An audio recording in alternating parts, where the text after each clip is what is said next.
भगवत गीता श्लोक क्लास में आज के टेस्ट के लिए श्लोक नंबर है 12वें अध्याय का 16 और 17वां श्लोक। अध्याय 12 का श्लोक नंबर 16, 17 और 16वें अध्याय का 7वां श्लोक। अध्याय 16 का श्लोक नंबर 7।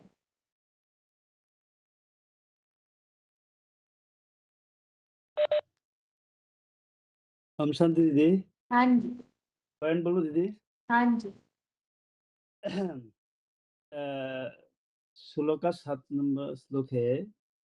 दुखदाई है रावण और सुखदाई है राम। राम सुख देने वाला एक ही है जो, और दुख देने वाला तो अनेक सिर वाला रावण है और मुखिया बनकर बैठे हैं। एक है सुखदाता, बाकी सब है दुख वाला, दुख देने वाला। सत्य किसे कहा जाता है और असत्य किसे कहा जाता है? जो सदा सुख देते हैं वो है, और जो दुख देने वाला है। तो दुनिया में है सब भक्ति मार्ग। सारी दुनिया में जो भी भक्ति मार्ग है अज्ञान मार्ग। तो इसलिए अज्ञान मार्ग की दुख की ओर जाता है, ले जाता है। दुनिया में किस ओर जा रहा है? 2,500 साल हिस्ट्री में मनुष्यों के पास मौजूद है। दुनिया में सुख की ओर जा रहा है कि दुख की ओर जा रहा है? तो दुख बढ़ता जाता है, सुख घटता जाता है। दुख की ओर उत्तरोत्तर जाना माने अज्ञान की मार्ग है, और सुख की ओर जाना माने ज्ञान मार्ग है। तो मुख्य स्वरूप और सुख स्वरूप और दुख स्वरूप। आत्मा सुख स्वरूप या दुख स्वरूप, लेकिन लेकिन अभी क्या है? दुख स्वरूप है। ऐसा कोई मनुष्य मात्र सृष्टि पर नहीं है जो कहे सुख और सुख उत्तर है, अर्थात हमारे पास नहीं है दुख, और अर्थात हमारे पास नहीं है जो आसक्ति है। दुख अशांति आसक्ति है। सब सुख की शांति की भीख मांग है। सब सब सत्य से दूर है और असत्य से चिपके हुए है।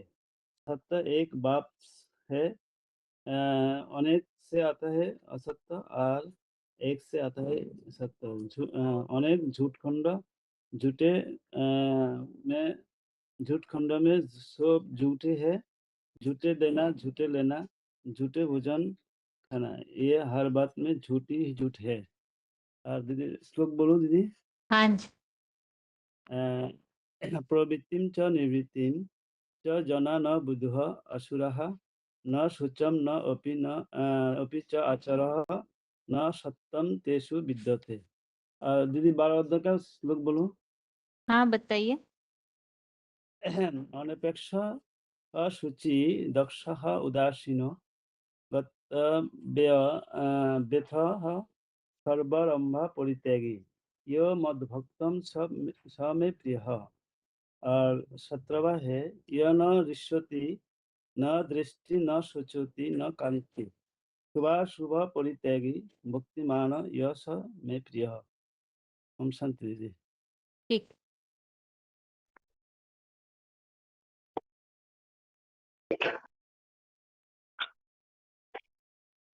फोन अनम्यूट है, अगला बताइए। हाँ जी। 20291 कैलिफोर्न मधून। हाँ जी। हाँ जी।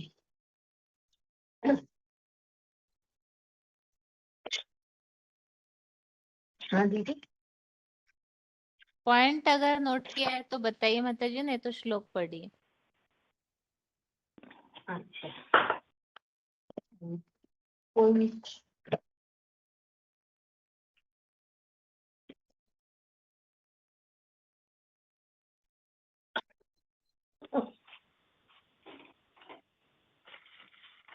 आगे बताइए। 4, 5, 7। हाँ जी। हाँ तो लाट जाएगा और स्टार्ट। हाँ द्वै भूतसर्गौ सर्गौ लोके अस्मिन् दैव असुरम् असुर एव च दैवो विस्तरत प्रोक्त असुर पार्थ में सुनो।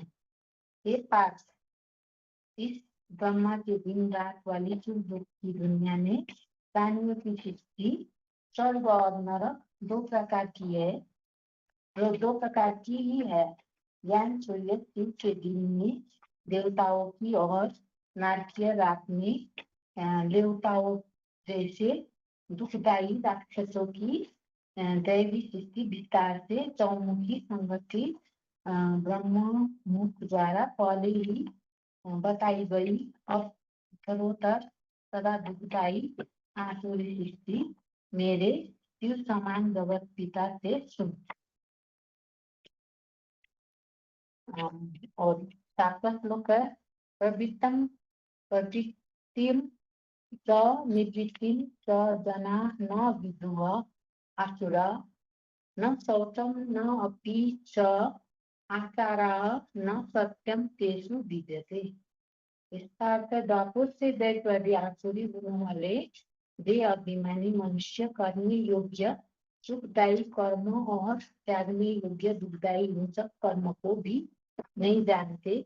उनमें नारकीय भ्रष्ट इंद्रियों की तीव्र डोलरूपता के कारण वे न तन मन धन आदि की शुद्धता न सदाचार और सत्यता भी द्वापर कलयुगी नरक में उत्तरोत्तर तीव्रता घटती कलाएं भी विद्यमान नहीं होती। कलयुग अंत में पलाई दीदी। और मुरली का प्रश्न कल का बताइए। बाबा ने बोला जो ज्ञान ज्ञान में जिसकी रुचि नहीं होती है वो उबासी खाते हैं। जो उबासी खाते हैं वो अपना अपना वो ये कर लेते हैं, क्या बोलते हैं, किस्मत तोड़ लेते हैं।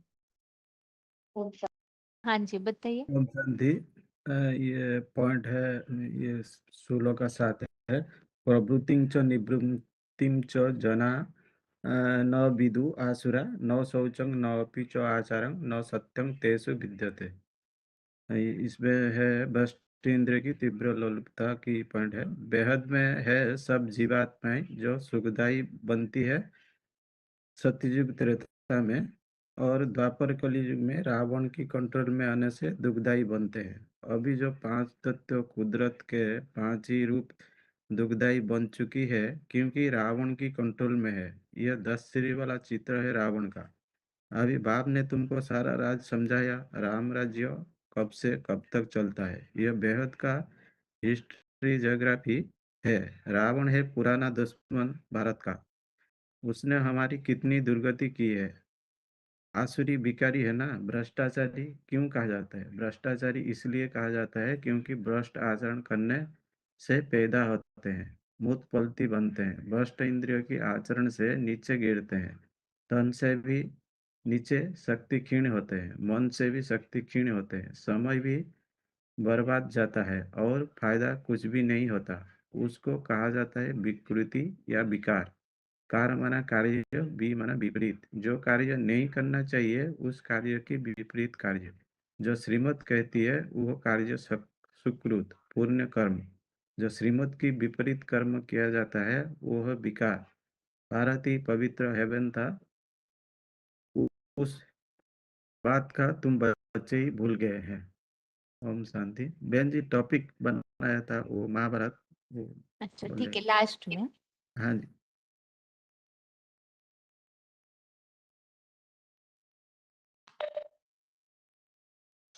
हेलो। हाँ जी, माता जी। हाँ जी। तो दीदी 12वें अध्याय का बताऊं या कोई 12वें भी अध्याय का बताइए बताऊं? माता जी, कोई भी बताइए। हाँ जी। गर्मी सर्दी 12वें अध्याय का है, गर्मी सर्दी सुख दुख द्वंद्वों में समान। अर्थात कर्मों के अनुसार जो प्राप्ति होती है उसी में ही संतुष्ट रहने वाला धर्म के धक्के तो सभी को खाने ही पड़ते हैं। उनका धर्म ग्रंथ जो है हमारा धर्म ग्रंथ गीता है। सुख दुख है समीकृत व लाभा लाभो जय जय। माना सुख दुख गर्मी सर्दी मान अपमान ऐसे ही ऐसे ही ज्ञान सूर्य बनकर तप भी रहा है, तो एसी, पंखा चाहिए नहीं, हर स्थिति में शांत रहने वाला। तो मैंने कि तो किनको ढूँढना पड़ेगा? हम तो आत्मा ही हैं। इस हिसाब से बाबा ने बताया हुआ है।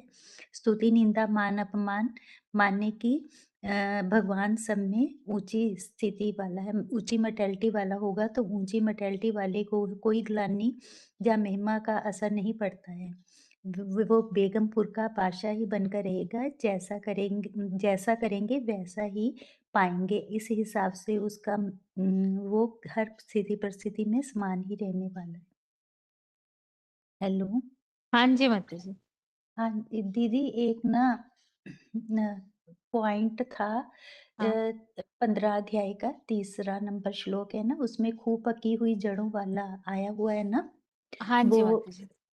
1499 में हाँ जी माता टेक्स्ट जी। में तो उसमें तीनों जड़ों के बारे में बताया हुआ है। एक जो कौशल्या है वो सीधा तना है, और जो राइट तरफ का है वो सुमित्रा, और जो लेफ्ट साइड का है वो कैकेयी के रूप में बताया हुआ है। हाँ, हाँ जी माता जी, सुना वो पॉइंट।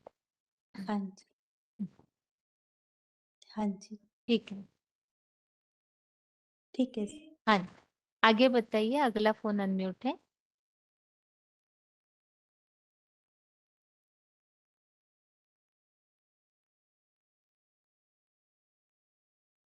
दो तीन फोन अनम्यूट किए हैं। जी जी कौन सा देवी 812, हाँ जी, कौन सा देवी? 24,548, हाँ जी 27,462 और कोचिन। हम्म।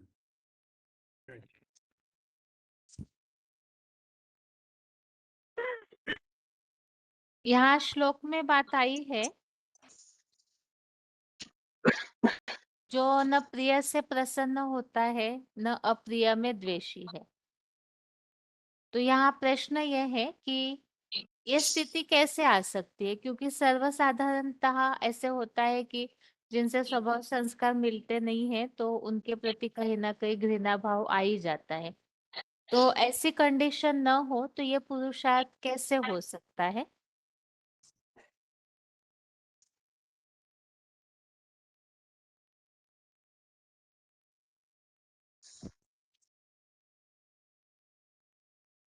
ये आत्माभिमानी बनने से हो सकता है। हेलो, हाँ जी। ऐसे जो भाव है वो भगवान जो है वो किसी के प्रति अपना अपेक्षा रखता नहीं है। भगवान जो है वो सब में एक दृष्टि से देखता है, समान भाव में। तो आत्मा आत्मा लेकिन 63 जन्म में अपने संस्कार जो है वो पुराने संस्कारों में पड़े हुए हैं। उसको बाई एक योग और आसन से भगवान के जैसे बना है। तो आत्मा जो है वो परमात्मा के प्रति जब बन जाते हैं, धीरे धीरे एक्सरसाइज में बन जाते हैं, तब तो ये बन सकता है। नहीं है तो आत्मा जो है वो अपने पुराने उसमें चलते रहते हैं, बाई साइकिल।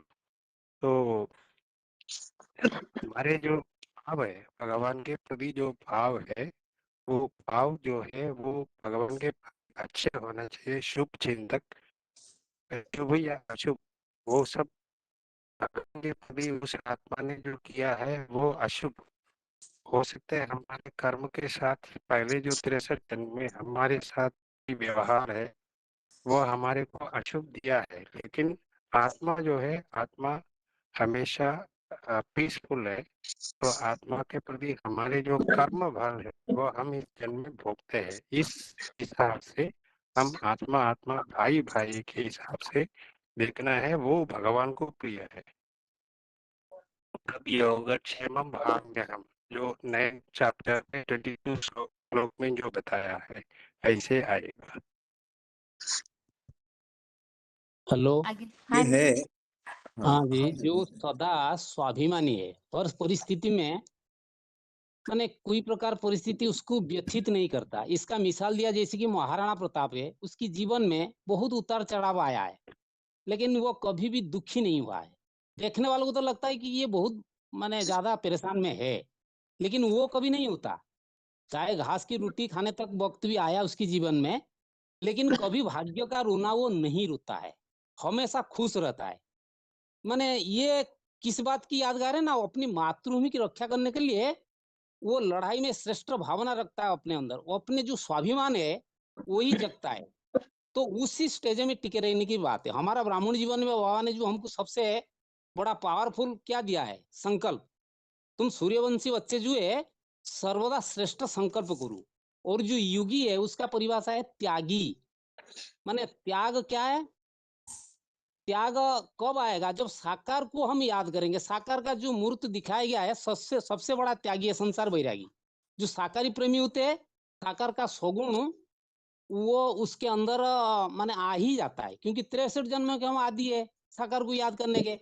जैसे कि दूसरा श्लोक में क्या बताया ना, मयवस्य मनुयमा नित्युक्त उपासते श्रद्धाया परयुक्तास्ते मे युक्त मता श्रद्धावान लभते ज्ञानम तत्पर स्वयंतेन्द्रिय ज्ञानम लब्धा पराम शांति अचिरेण अधिगच्छति। तो श्रद्धा, भावना, प्यार, याद, स्मृति, लव, अफेक्शन, ये सारे चीज साकार प्रति ही आता है। साकार स्वरूप जो महादेव मूर्ति है वो सबसे बड़ा वैरागी है। तो उनका याद जितना अविवेचारी रूप से हमारा मन में समा रहेगा, तो हमारा सोच विचार शक्ति सृजन शक्ति उतना ही पावरफुल बनेगी। तो अब हम ये त्याग ही दूसरों को मन में, क्या था सवाल आपका, मूल सवाल? हेलो, ईर्ष्या द्वेष किसी के प्रति ना हाँ, आए, हाँ। जैसे तो प्राप्ति पार्शियलिटी करने हो की, जाती है ना, वो न हो हमसे। हाँ, क्योंकि जो प्राप्त करने की इच्छा रहता है, कामना रहता है, तो वो चीज के लिए हमको प्रतिस्पर्धा करना पड़ता है लोगों के साथ। आज की दुनिया में कोई चीज आसान से नहीं मिलता है, ये बात सबको पता है। कोई भी चीज प्राप्त करने के लिए लड़ाई, संघर्ष और वो माने प्रतिस्पर्धा करना पड़ता है। तो ये प्रतिस्पर्धा जहाँ होता है वहाँ पार्शलिटी, द्वेष, ईर्ष्या, कामना पैदा ही होगा। तो उसको हम कैसे माने नियंत्रण कर सकते हैं? नियंत्रण तब होगी जब हम त्यागी बनेंगे। जितना त्यागी बनेंगे, किसके प्रति कोई ईर्ष्या, कोई कामना, कोई इच्छाएं नहीं रहेगी। तो ये बात बहुत बड़ी बात है। तो इसके लिए हमको कुशल एक्सपर्ट भी बनना चाहिए, दक्ष, ट्रेंड। जैसे कोई माने मैनेजर होता है, मैनेजमेंट होता है, जब वो कोई चीज की परिचालना करता है तो उसके अंदर वो चलाने का क्षमता, पावर उनके अंदर होता है। तो ऐसे ही ये सारे सृष्टि को चलाने वाला संचालक जो है वो कितना एक्सपर्ट है। जो हर माने जैसे तो हर धर्म में प्रजापिता होते हैं, लेकिन ये सबसे बड़ा पिताओं का पिता है, बापों का बाप है।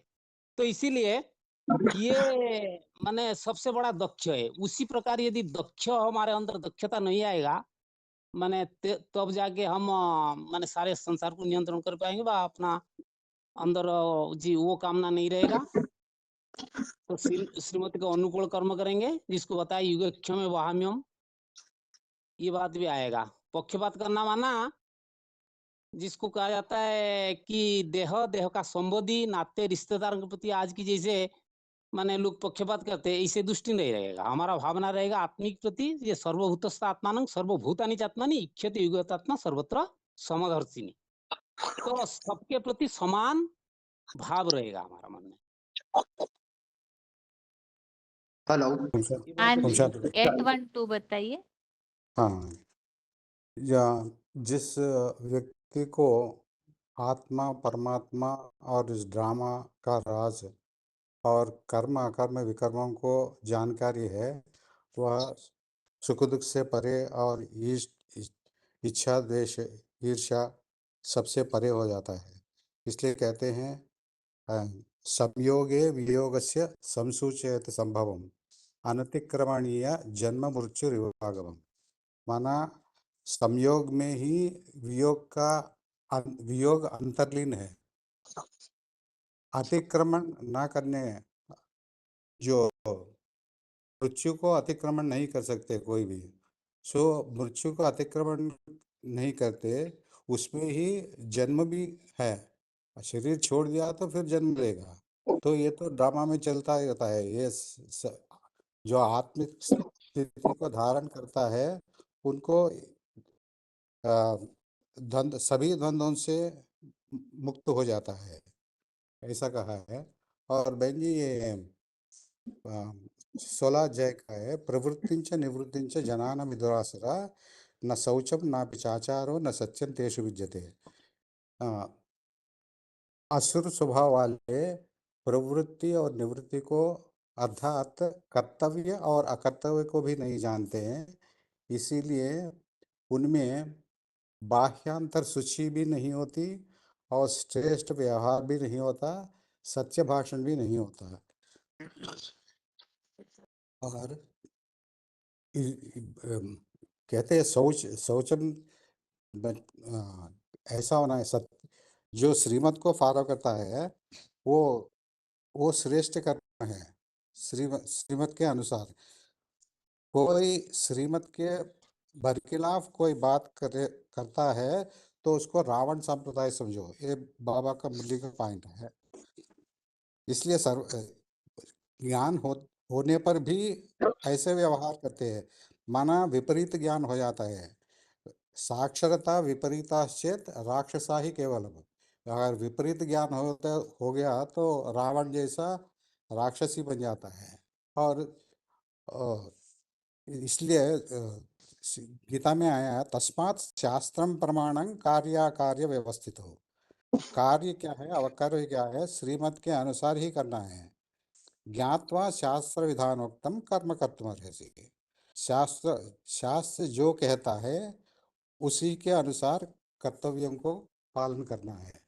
और यहाँ है शास्त्र क्या कहता है, सत्यम शौचम तपस्शौचम शौचम इंद्रिय निग्रह। इसमें शुद्धता होना चाहिए, बात में सत्यम शौचम, जो कुछ भी भाषा बोलते हैं उसमें सच्च होना चाहिए। तपस्शौचम, ये तपस किया कहो या याद कहो, उसमें अव्यभिचारी याद होना चाहिए, उसको कहते हैं तपस्शौचम। शौचम इंद्रिय निग्रह, इंद्रिय निग्रह करना भी एक प्रकार की तपस है। सर्वभूते दया शौचम, सर्वभूतों में दया के भाव होना चाहिए। और पांचवा बताया है जल शौचंच पंचमम, आखिरी में दिया है बाहरी शरीर की, जैसे गंगा में स्नान करने से देह शुचि होता है लेकिन अंदर नहीं शुद्धता नहीं होती है। इसलिए 5 प्रकार के बताए, सत्यम शौचम तपस्शौचम शौचम इंद्रिय निग्रह सर्वभूत दया शौचम जल शौचम च पंचमम। सो जल शौच ये 5वां बताया, आखिरी वाला है, यही है बहन जी। ठीक है। श्लोक बताइए आगे। इंदौर। हाँ जी, ओम शांति। हाँ जी। इसमें बताया गया है कि जो मेरे व्यक्तित्व के सिवाय, जो एक भगवान के सिवाय किसी की अपेक्षा ना करे, किसी से उम्मीद ना करे, क्योंकि ये तो कलयुग है, यहाँ तो सब स्वार्थी है। एक भगवान में ही मन लगाना है। और भगवान को वह व्यक्ति प्रिय है जो प्रिय अप्रिय, जो न प्रिय अप्रिय, अपनापन परायापन तेरा मेरा इनसे ऊपर उठ कर है, जो पक्षपातहीन हो, तो जो सुख दुख में भी समान रहे, जैसे भगवान की स्थिति है वैसे भी हमें स्थिति बनाना है योग बल के द्वारा, तो वो भगवान का अत्यधिक प्रिय है। और इसमें जो अपने जो सांसारिक कार्यों को त्याग के एक यज्ञ सेवा में ही अपना सब कुछ अर्पण करना है। एक, क्योंकि ये तो यहाँ तो कलयुग है, यहाँ सब स्वार्थी है। तो इसमें भगवान को वह व्यक्ति प्रिय जो सुख दुख में समान हो, प्रिय अप्रिय में, जो किसी से पक्षपात न करता हो। और इसमें बताया गया है कि और जैसे महाराणा प्रताप का उदाहरण दिया, तो वो कितनी भी उन्होंने घास की रोटियां खाई थी, घास की रोटियां खाने के बावजूद भी उनके मन में कोई दुख नहीं आया। वो अंदर से तो प्रसन्न थे, उनको ये खुशी थी कि मैं अपने देश की सेवा कर रहा हूँ।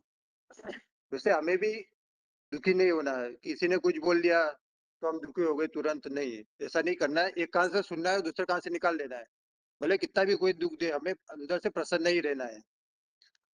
ओम शांति। ओम शांति बहन जी। हाँ जी। प्रश्न एक बार पूछे बहन जी। प्रश्न ये पूछा है माता जी कि यहाँ जैसे श्लोक में बताया ना कि जैसे प्रिय है तो उनको पाकर प्रसन्न होते हैं, मतलब हमारे पसंद का कुछ भी है व्यक्ति या जो भी प्राप्तियां है तो खुश होता है व्यक्ति, और नहीं है तो फिर द्वेष या घृणा आती है, ज्यादातर व्यक्तियों के संबंध में होता है। तो प्रश्न ये पूछा है कि यह स्थिति कैसे आ सकती है जो दोनों में समान, कैसे भी आत्मा संबंध संपर्क में आए तो भी हम समान स्थिति में रहे, तो ये कैसे संभव हो सकता है? पहले हर एक परिस्थिति में साक्षी दृष्टा होकर के रखना है बहन जी, उदासीन होकर के सबको एक समान माना, प्रिय अप्रिय को प्रिय अप्रिय में समान रखना है, सुख दुख में भी समान रखना है, किसी भी कोई पक्षपात नहीं करना है। हम्म, ऐसा बताए ये श्लोक में भी बताया है ना, रेफरेंस श्लोक में भी बताया है ना, 14/23 उदासीनवद आसीन आसीनः गुणैः यः न विचाल्यते गुणावर्तन्त इति एव यः अवतिष्ठन्ति न इंगते ये रीति बताया गया है ना। अभी उदासीन की मानती रखते हुए जो गुणों से हिलता नहीं, गुण ही आवर्तन करते हैं, ऐसे डोलता नहीं, स्थिर रखता है। वो ये एक बात और एक श्लोक में भी बताया है ना, 9/9 में 9/9 में भी बताया है ना, मतलब बेदी जी, न च मां तान् कर्माणि निबध्नन्ति धनंजय उदासीनवत् आसीनं असक्तं तेषु कर्मसु। माना यह मूल बात क्या है, उदासीन समान रखने वाले को नहीं, ये कर्म सारे कर्म नहीं बांधते, उन कर्मों में अनासक्त होकर प्रवर्तन करता है ना, कर्मों में अनासक्त होकर रखता है, साक्षी दृष्टा होकर रखता है, जो भी आने पर भी, जो रिजल्ट आने पर भी उनमें वो हिलता नहीं, ऐसा बताया है ना बहन जी, ठीक है ना माँ? हेलो। ठीक है माता। हाँ जी माता जी बताइए। हाँ जी दीदी, मित्र शत्रु मान अपमान सुख दुख में समान, आसक्ति से डिटैचमेंट निंदा स्तुति में समान, कुछ मिले या ना मिले सदा संतुष्ट, द्वंद्वों से रहित घर बार से रहित, भले बेगर है ऐसा स्थिर बुद्धि भगवान को प्रिय है, सब बात में समान, मन की स्थिति अंतर्मुखी, ना अच्छे में ना बुरे में कोई भी संकल्प नहीं है, ऐसी आत्माएं अपने कर्मों की प्राप्ति या अप्राप्ति में भी अचल अडोल ही रहती हैं, जैसे पांडवों ने अपना सब कुछ जुए में लगा दिया, अर्थात बुद्धि ऐसी ही बुद्धि अपना लगा दिया, मन बुद्धि से सब कुछ यज्ञ में स्वाहा करना, तो पूरा ही बैगर जितना बैगर बनेंगे उतना ही बड़े राजा बनेंगे, चंचल मन बुद्धि से फ्री, ऐसी स्थिर बुद्धि वाला अचल अडोल निश्चय या भक्ति भाव वाला भगवान को प्रिय है। कहते हैं तुम्हें पाके हमने सारा जहां पा लिया, जमी तो जमी आसमां पा लिया, भगवान से मिलने पर कुछ भी पाना शेष नहीं रह जाता, किसी से भी कुछ भी पाने की इच्छा नहीं रहती। ओम शांति। हाँ ओम जी माता शांति जी। दीदी। हाँ ओम शांति। ऐसे इसके लिए कैसे स्थिति इसके लिए बनानी, तो पहली बात तो है कि हमें मतलब देह भान में नहीं रहना है, देही अभिमानी बनना है। पहली बात तो यही है कि देही अभिमानी बनना, और दूसरी ये बात है कि हमें ड्रामा पे चलना चाहिए, क्योंकि ड्रामा में ऐसा होता है कि जब हम भगवान के बच्चे बन गए तो हमको किसी से द्वेष नहीं करना, ईर्ष्या दोष नहीं करना, क्योंकि हम भगवान के बच्चे बन गए। ये ख्याल हमेशा, ये ख्याल बुद्धि में रहना चाहिए कि भगवान तो ऐसा नहीं है, भगवान क्या किसी से द्वेष ईर्ष्या करता है, नफरत करता है। तो हम अगर भगवान के बच्चे बन गए तो इसको पहले अपनी बुद्धि में रखना है कि हम भगवान के बच्चे बने, तो हमको उनके ही आचरण को करना है, जैसे उनकी श्रीमत पे चलना। तो उनकी श्रीमत तो ऐसी नहीं है, तो ये चीज सोचना है, और देही अभिमानी बन के रहना है, और ड्रामा के उसमें उस पार्ट में चलना है कि जो ड्रामा में ये है, जो भी है सो अच्छा है। तो ऐसे हम कोई अगर किसी से ईर्ष्या दोष हमको फिर नहीं आएगा, चाहे वो प्रिय हो चाहे प्रिय हो। तो ये भी समझ सकते हैं। और जैसे कि सब दोनों से मुक्त हम तभी रह सकते हैं जब एक रस रहेंगे और दोष मुक्त रहेंगे, साक्षी दृष्टा रहेंगे, मतलब सबके पार्ट को पार्ट के रूप में देखना है, हर आत्मा के पार्ट को देखना है। जैसे ये इस पाठधारी है तो उसको उसी हिसाब से देखना है, आत्मिक स्टेज में रह के देखना है, तभी मतलब हम इन सब चीजों से मुक्त हो सकते हैं। और दीदी श्लोक बताएं। अन अन अनपेक्षा शुचिदच्छा उदासीनो गतव्यथा सर्वारम परित्यागी यो मत भक्ता समे प्रिया। और इसका 12वें का 17वां श्लोक है, यो न हर्षयति न द्वेष्टि न सोचति न कांक्षति शुभाशुभ परित्यागी भक्तिमाना समे प्रिया। और दीदी इसका जो है 16वें अध्याय का वो है 7वां श्लोक दीदी। प्रवृत्तिम च निवृत्तिम च जना विदु आसुरा न शौचम न अपचा आचारा न सत्यम तेषु विद्यते। इसका पॉइंट दीदी बताए। वो पॉइंट 16 रहने दीजिए माता जी, पॉइंट हो अच्छा चुके हैं, फिर वो समय अच्छा जाना। दीदी फिर हाँ, उसका भारत वो गीता में वर्णित जो महाभारत युद्ध का हिंसक लास्ट में, है लास्ट में ठीक है। आगे 23,288 माता जी हाँ जी बताइए। दीदी, ओम शांति। हाँ एक तो है बात कि हमें साक्षी दृष्टा होकर देखना है आत्मिक भाव से कि आत्मा आत्मा भाई भाई, और किसी से कोई भी प्रकार की उपेक्षा नहीं करनी। जब भी हमारी इच्छा होती है किसी से कुछ प्राप्त हो, तभी हमको गुस्सा आता है, जब द्वेष होता है, जब हम समदृष्टि से देखेंगे तभी ऐसा नहीं होगा। एक जो कोई भी सुख देता है कोई दुख देता है, ये समझना है कि ये सभी कुछ ड्रामा अनुसार है भी। हर व्यक्ति का जो स्वभाव संस्कार है अलग अलग है। और जैसे बाबा ने भी श्लोक में बुलाया, जो पावरफुल आत्मा होगी, सुख दुख आता है, गर्मी सर्दी आती है, उसमें संभाव हो रहेगी। क्योंकि जो पावरफुल आत्मा होगी, कितना भी मर्जी सहन करना पड़े, उसको ये नहीं लगेगा कि मैं सहन कर रही हूँ। चाहे कितनी भी प्रॉब्लम आए, मुश्किल आवे, जदू इच्छा लाभ भी, कोई भी प्रकार की इच्छा नहीं होनी चाहिए। इच्छा होती है तभी हमको किसी पे गुस्सा आता है, किसी पे क्रोध आता है, संभाव होगा, आत्मा आत्मा भाई की दृष्टि होगी, आत्मिक भाव से सभी को देखेंगे, तभी नहीं ऐसा होगा। श्लोक पढ़ो दीदी। हाँ जी। अनपेक्ष सूचि दक्ष उदासीनो गत व्यथत सर्वरंभा परित्यागी यो मद भक्ता स में प्रिय। यो न हर्षति न द्वेष्टि न शोचति न कांक्षति शुभाशुभ परित्यागी भक्तिमान यो स में प्रिय। दीदी वो मैंने भी बताना है, वो पहले श्लोक वाला गीता के। ठीक है। ओम शांति दीदी। हाँ जी, अगला प्रश्न ये है यहाँ पे, जैसे कि श्लोक में ये बात बताई हुई है, सांसारिक कार्यों का भली भांति त्यागी।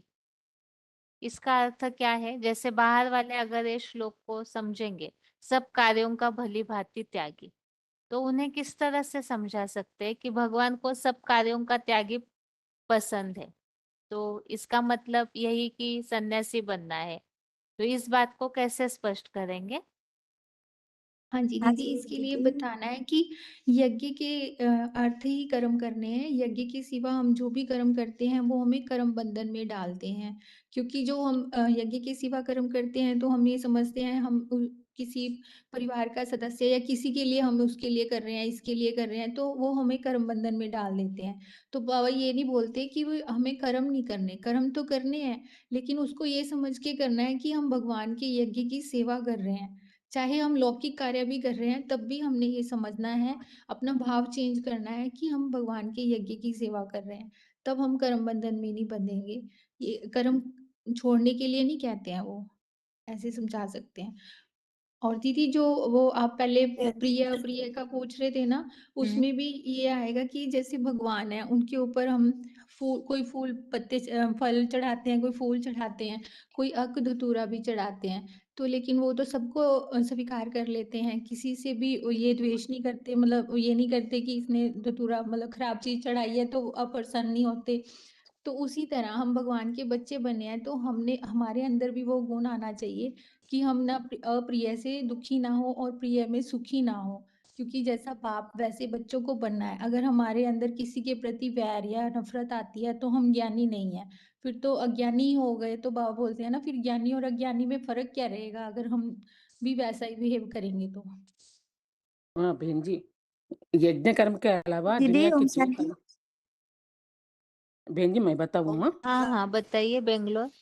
यज्ञ कर्म के अलावा दुनिया के जो कुछ भी कर्म किए जाते हैं वो सब कर्म बंधन में बांधने वाले हैं।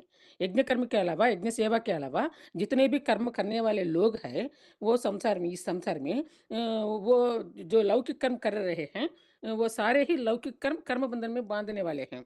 लेकिन ये एक यज्ञ सेवा की कर्म ही ऐसा कर्म है कर्म के बंधन में बांधने वाला नहीं है।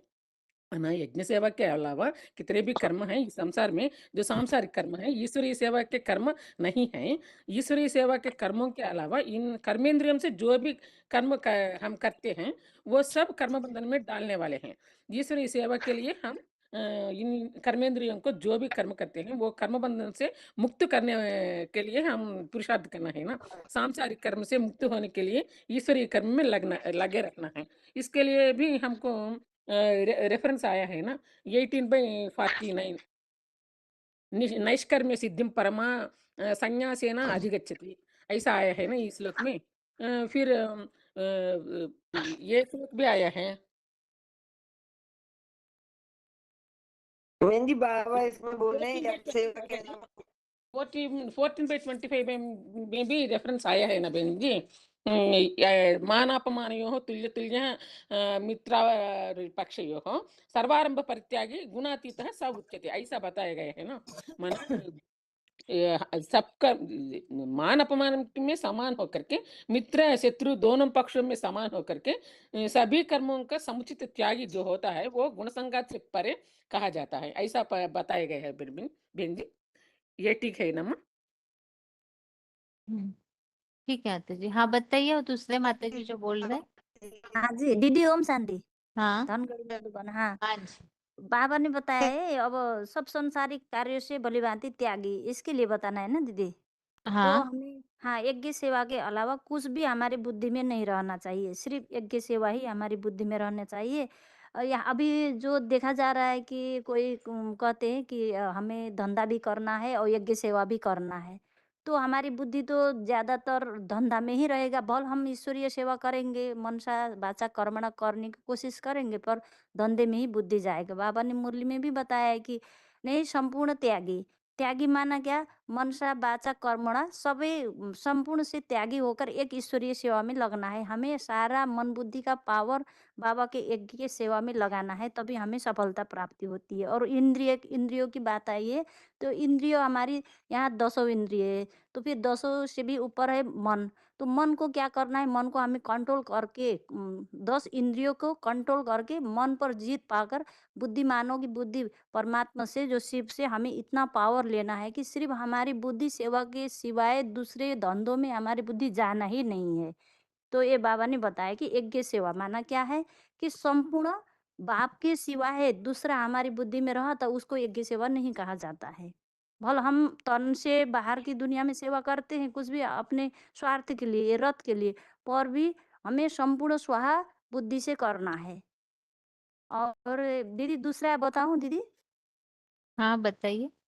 हाँ जो पहले आपने पूछे थे ना, हाँ कि हमें कैसे किस प्रकार से हमें मतलब मान अपमान सुख दुख में समान रहना है।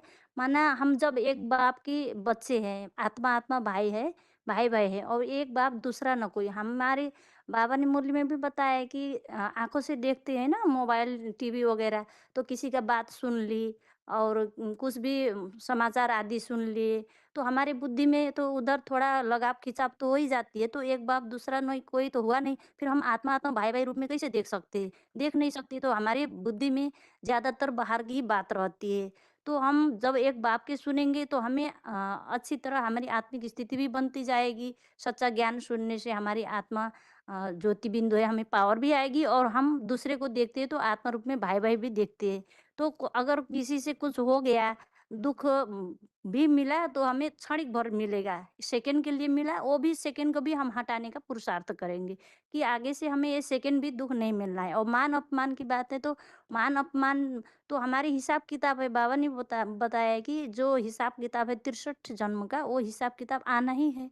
तो ये 63 जन्म का हिसाब किताब चुकता हो रहा है, क्योंकि अभी 10 धर्म की आत्माएं यह यज्ञ में बाप के साथ पढ़ाई पढ़ रहे हैं। तो हमें इस तरीके से सहज लेंगे तो हम सभी को समझाकर और खुद भी हम ऐसे मान अपमान से, दुख सुख से कुछ मिले या न मिले, अगर कोई हमें मार भी दे, थप्पड़ भी मार दिए, तो गांधी जी का भी उदाहरण दिए कि गांधी जी ने जब थप्पड़ मारा तो दूसरा गला हुआ, दूसरे ओर से मारने के लिए तैयार हो गए थे कि मारो। तो ऐसे हमें भी हर चीज से हमें सहज लेना है कि हम एक बाप के बच्चे हैं, हम वसुदैव कुटुंबकम बनने वाले हैं, और हमें बाप एकजुट करा रहे हैं सतयुग नया दुनिया के लिए।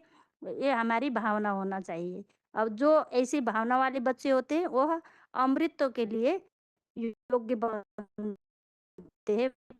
बाबा ने बताया का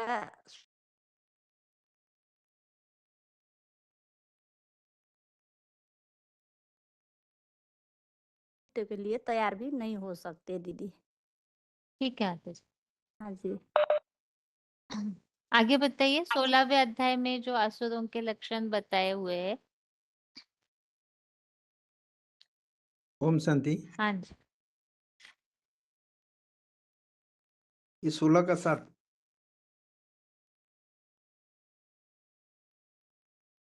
16 हाँ अध्याय जी। का 7 हाँ जी। हाँ ये असुर संप्रदाय का लक्षण और उनकी अधोगति का कथन। जो असुर होते हैं ये बताया कि प्रवृत्ति और निवृत्ति, मतलब अच्छा कर्म करके हम स्वर्ग में जा सकते हैं और बुरा कर्म से तो नरकगामी होते हैं। तो ये दोनों में अंतर जो है वो जो असुरी आत्मा है उनको पता नहीं होता। तो इसीलिए जब पता ही नहीं है कि अच्छा कर्म क्या है, सुखदायी कर्म क्या है, सुख देना ही नहीं जानते हैं, तो जिसके पास दुख भरा हुआ तो दूसरे को तो दुख ही देगा, तो हिंसात्मक कर्म करते हैं। तो इसलिए द्वापर युग से जो विकर्म होता है वो विकर्म का मूल है देहभान। तो देहभान आने के कारण जो भी कर्म होता है वो दुखदायी कर्म होता है। तो इसलिए आसुरी गुण वाले जो मनुष्य होते हैं वो देहभानी होते हैं, आत्मभानी बन नहीं पाते हैं। तो इसलिए द्वापर से दैत्यवादी जो भी धर्मपिता आए, जो भी काम सिखाया है वो विपरीत, श्रीमत के विपरीत काम सिखाया है। तो इसीलिए कला धीरे धीरे घटते गया। तो इसलिए बाबा बोलते हैं कि जब तक हमारा अंदर शुद्धता न आए, सदाचार न आए और सत्यता को मानने का अगर ये न हो तो ये आसुरी गुण दमन नहीं हो सकता। तो इसलिए आसुरी गुण को दमन करने का भी रास्ता बताया कि जो असुर होते हैं उनका अंदर शुद्धता नहीं होता, सदाचार नहीं होता, सत्यता को वो स्वीकार नहीं करते हैं। तो इसलिए हम अगर दैवी गुण को धारण करेंगे तो ये आसुरी गुण जो द्वापर से आया हुआ जो दुखदाई है, जो हमको भी दुख देता है दूसरे को भी दुख देता है, तो उससे मुक्त हो सकते हैं। दीदी आसुरी गुण जो है देववानी मनुष्यों में, उनको ये नहीं मालूम रहता है कि सुखदायी कर्म क्या है और त्यागने योग्य कर्म क्या है। उन दोनों कर्मों को, जो दुखदायी हिंसक कर्म है उनको नहीं जानते, और वो नारकी भ्रष्ट इंद्रियों की लोलुपता के कारण तन मन धन की शुद्धता और न सदाचार न सत्यता को भी नहीं देखते हैं, और इसी कारण से वो जगत को मिथ्या मानते हैं और आधारहीन ईश्वरहीन स्त्री पुरुष के दैहिक क्षणिक सुखों को परस्पर संभोग से सहयोग से उत्पन्न मानते हैं, और जिस मिलन से में ही काम वासना ही कारण है, और क्या ऐसा नहीं ऐसा मानते, वैसे वही राक्षस मतलब आसुरी है।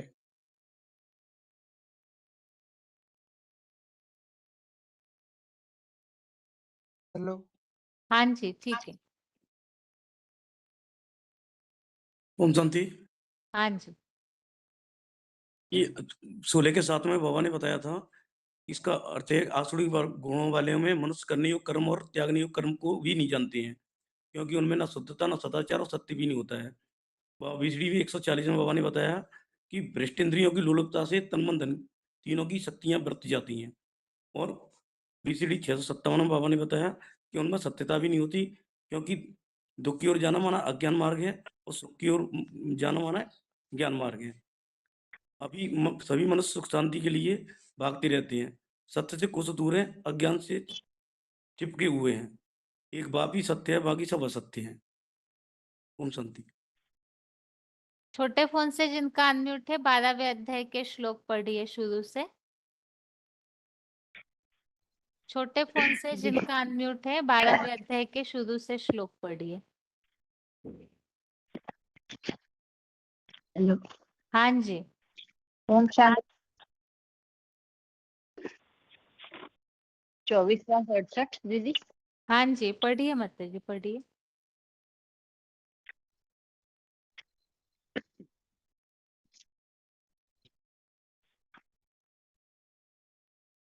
अर्जुन उवाच एवं सततयुक्ता ये भक्ता त्वा पर्युपासते ये च अपि अक्षरम् अव्यक्तं तेषा के योगवित्तमा।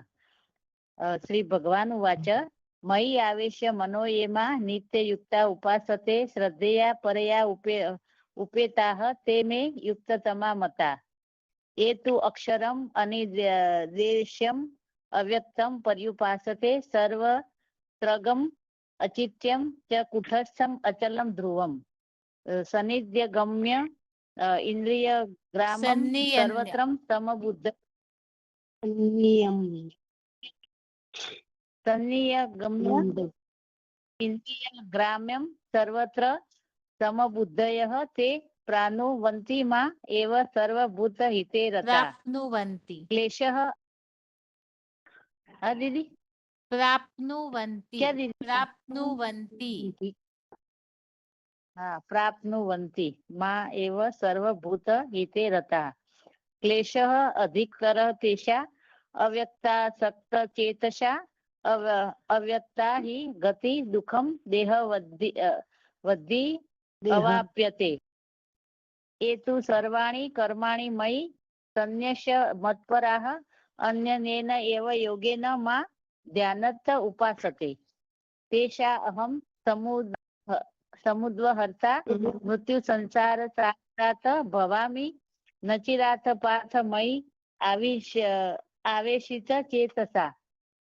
मयि एव मन आधस्त्व मयि बुद्धिं निवेशय निवशिष्यसि मयि एव अत ऊर्ध्वं न संशय अथ चित्तं समाधातुं न शक्नोषि मयि स्थिरम् अभ्यास योगेन ततो मा इच्छा आप्तुं धनंजय। अभ्यासे अपि असमर्थ। ओम शांति दीदी। आगे पढ़िए माताजी। हेलो। किनका अनम्यूट है? हाँ जी। हेलो। हाँ 9570 का तो 10 से पढ़ती हूँ। अभ्यास से अपि असमर्थः अस्ति मत्कर्म परमो भव मदर्थम अपि कर्माणि कुर्वन् सिद्धिम् अवाप्स्यसि। अथ एतत् अति अशक्तः अति कर्तुं मध्योगम् अर्षितः सर्वकर्म फल त्यागं तत् कुरु यथात्मवान्। श्रेयो हि ज्ञानम् अभ्यासात् ध्यानात् ध्यानं विशिष्यते ध्यानात् कर्म फल त्यागात् शांति अनंतरम्। संतुष्टः सततं योगी यथात्मा दृढ़ निश्चयः मयि अर्पित माताजी एक छूट मनोबुद्धि गया। यः अद्वेष्टा सर्वभूतानां। हाँ हाँ हाँ। अद्वेष्टा सर्वभूतानां मैत्र करुण एव च निर्ममो निरहंकार समदुःखः क्षमी समदुःख सुख क्षमी संतुष्टः सततं योगी यथात्मा दृढ़ निश्चयः मयि अर्पित मनोबुद्धि यः मद्भक्तः स मे प्रियः। यस्मात् न उद्विजते लोको लोकान् न उद्विजते च यः हर्षामर्ष भयोद्वेगे मुक्त यः तस्य मे प्रियः। अनपेक्षः शुचि दक्ष उदासीनो गतव्यर्थः सर्वारंभ परित्यागी यो मद्भक्तः स मे प्रियः। यो न हृष्यति न द्वेष्टि न शोचति न कांक्षति शुभाशुभ परित्यागी भक्तिमान यः स मे प्रियः। समः शत्रोश्च मित्रेश्च तथा मानापमानयोः शीतोष्ण सुख दुःखेषु समसंग विवर्जितः। ये तु धर्म्यामृतम् इदं यथा उक्तं पर्युपासते मत्परमा भक्ताः ते अतीव मे प्रिया। दीदी आगे पढ़िए। हमारे उठला होने। हाँ जी हेलो। पढ़िए माताजी जल्दी। शांति। हेलो। रोल नंबर होची 26,429। कितने नंबर को पढ़ी है क्या? हेलो। 15 से पढ़िए। 15 से 15वें श्लोक से।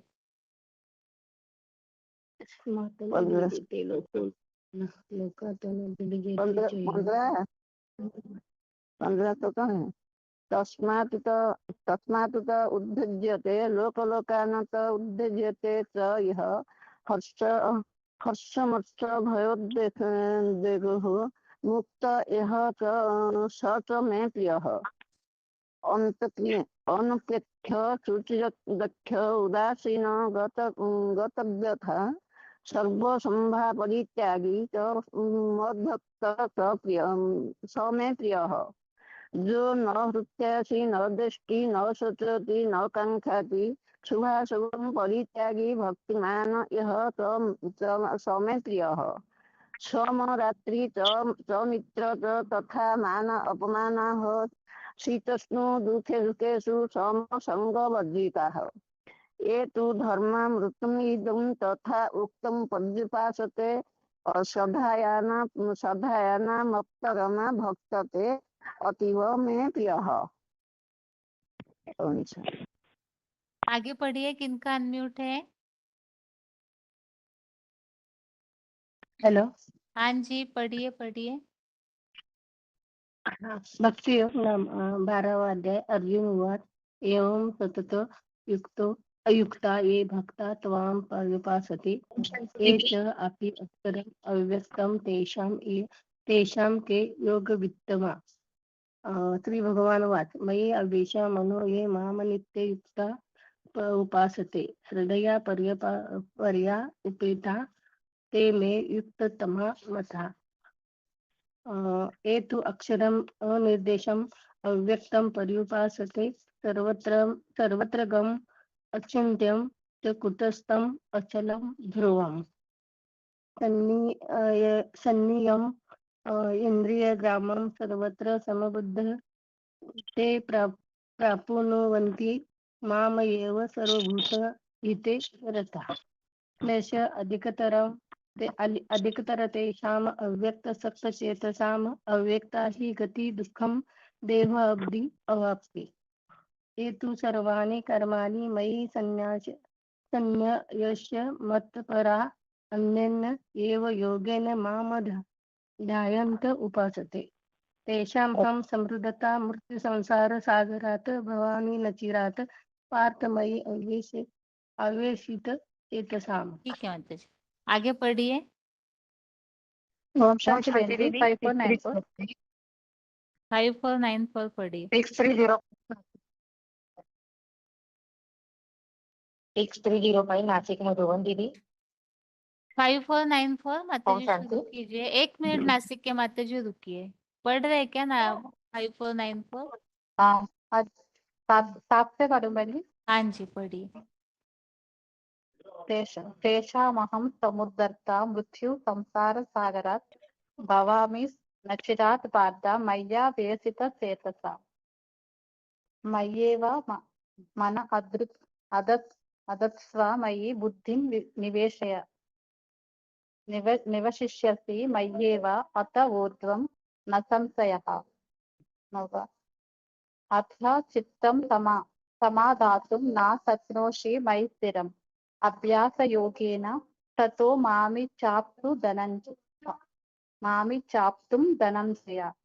अभ्यासस्य समर्थोऽसि मत्कर्म परमो भव मदर्थमपि कर्माणि कुर्वन् सिद्धिमवाप्स्यसि। अथैता दप्य सप्तोऽसि कर्तुं मद्योगमाश्रितः सर्वकर्मफलत्यागं ततः कुरु यथात्मावान्। श्रेयो हि ज्ञानमभ्यासात् ज्ञानाद् विशिष्यते ध्यानात् कर्मफलत्यागः त्यागाच्चान्ति अनन्तरम्। ठीक है माता जी। नासिक के माता जी पढ़िए आगे। ओम शांति दीदी। हाँ, अद्वेष्टा सर्वभूतानां मैत्र करुण एवच निर्ममो निसंगारं समदुःख सुखं शनि संतुष्ट सततं योगी यतात्मा दृढ़ निश्चया मयि अर्पित मनोबुद्धिया मद भक्ता समे प्रिया। यस्मात् तत् उज्जीयते लोकान् उज्जीयते चय हर्षामवर्ष देवे मुक्त यत्र मे प्रिया।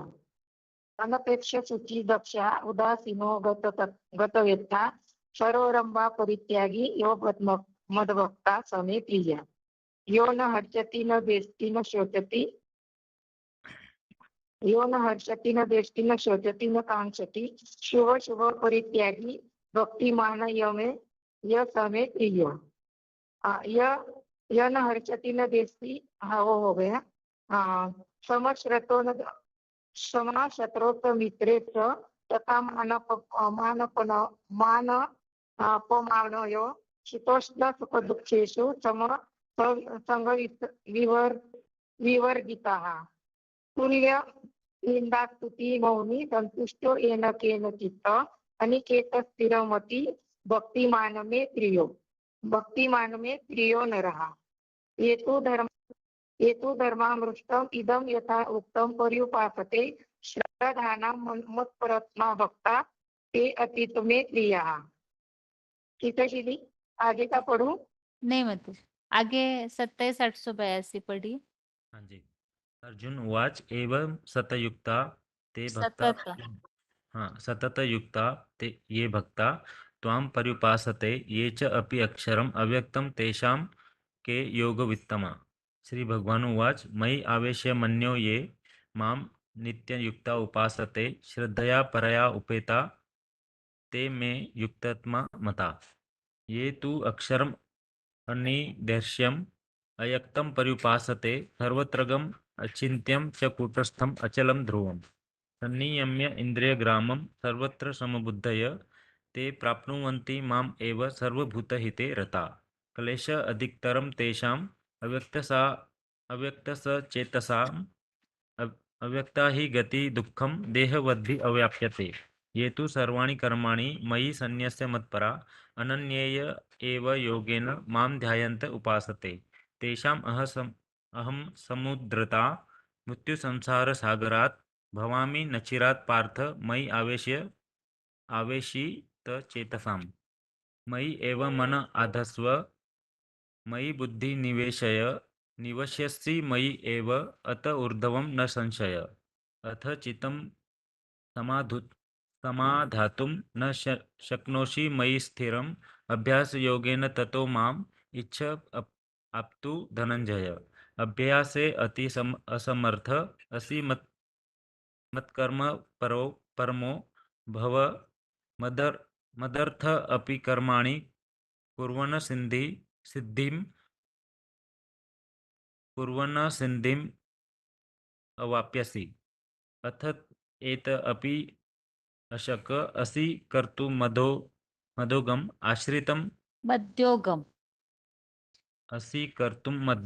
आश्रित सर्वकर्मफलत्यागं तत कुर्वु यतात्मवान्।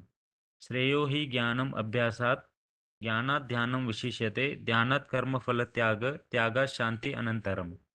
अद्वेष्टा सर्वभूतानां मैत्र करुण एव च निर्ममो निरहंकारो समदुःख समीक्षमी। संतुष्ट सतत योगिं यतात्मन दृढ़निश्चय मयि अर्पित मनोबुद्धि य मद्भक्त सच मे प्रिय। यस्मात् न द्वजते लोको लोकात् न द्वजते सचय हर्षमर्ष भयोद्वेगे मुक्त य सच मे प्रिय। अनपेक्ष शुचि दक्ष उदासीन गतव्यथ सर्वरंभ परित्यागी यो मद्भक्त सच मे प्रिय। यो न हर्षित न द्वेष्टि न शोषित न कांक्षति शुभाशुभम परित्यागी भक्तिमान य सच मे प्रिय। समशत्रो च मित्रे च तथा मानपामानयो शीतोष्ण सुख दुःखेषु समसंविवर्जित। तुल्य निंदास्तुति मौनी संतुष्टो येन केनचित् अनिकेत स्थिरमति भक्तिमान में प्रियो नर। ये तु धर्म्यामृतम् इदं तथा उक्तं पर्युपासते श्रद्धानां मत्परां भक्ता ते अतीव मे प्रिया। दीदी एक प्रश्न तो आया है साकार और निराकार के उपासकों की उत्तमता का निर्णय और भगवत प्राप्ति के उपाय का विषय।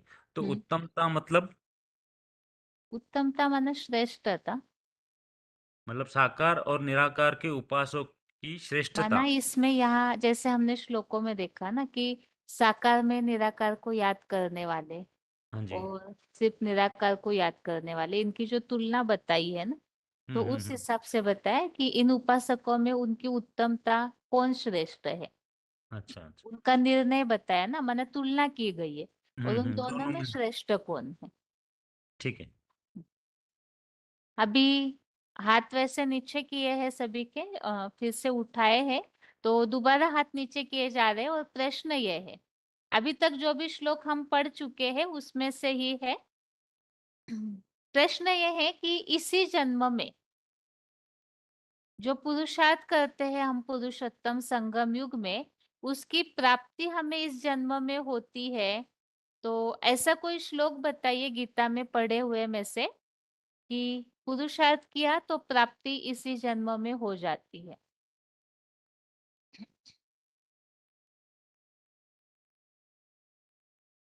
पुरुषार्थ किया है और उसकी प्राप्ति इस जन्म में होती है।